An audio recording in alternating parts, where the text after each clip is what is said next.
Сәлем достар, бүгін бала кезімізден жейтін Наполеон тортын жасаймыз. Дәмі деген аузымызда еритін керемет дәмді болатын торт. Бұл жерде сапалы сары май болу керек, ең бастысы. Електен өткізілген ұнымызды үстіне теркадан өткізіп, сапалы сары майымызды теркадан өткіземіз. 500 грамм сары майды теркадан жақсылап тұрып өткізіп, май салқын, обязательно салқын или морозилктен шыққан май болу керек. Одан кейін барлығын теркадан өткізгеннен кейін барлығын жақсылап араластырамыз. Қолмен қамыр жасаймыз. Үстіне жұмыртқамызды саламыз, тұзымызды саламыз және де қаймағымызды саламыз. Араластырып, жақсылап тұрып қамыр жасаймыз. Қамырымызды 3-4 сағатқа холодильникке алып қоямыз. Холодильниктен шыққан қамырды 6 бөлікке бөліп, мен осылай жасадым. Противенімізді терісінен қойып, оның шеттерін алып тастап, артығын жайып алып, үстіне вилкамен басып қойдым. 17-20 минутта піседі, 180 градуста.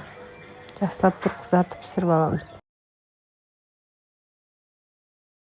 Қарап тұрасыздар ғой, өте жұмсақ. Ал енді креміне кірісейік. Кремін май керек және де қойытылған сүт, сгущенка.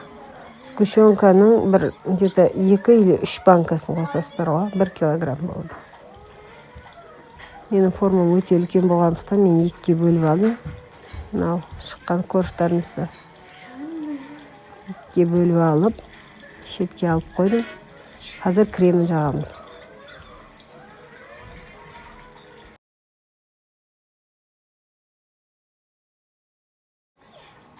Кремін жақсылап тұрып жағып аламыз барлық жеріне. Дұрыслап.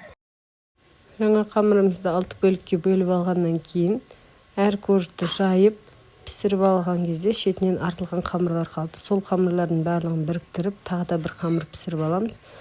Ол піскен қамырды езіп, әсемдеуге қолданамыз корждарды. Тортты әсемдеу үшін осылай бір коржды езіп, осылай қолдандым. Ас болсын, өте дәмді, өте жұмсақ. Бұны мен бірақтың жасап болғаннан кейін 3-4 сағатқа бетін жауып холодильникке алып қойдым. Одан кейін бірақ жесеңіз жақсы пропитаны болады. Ас болсын, тіркеліп қойыңыздар, лайк басуды ұмытпаңыз. Сіздермен бірге болған Меруерт.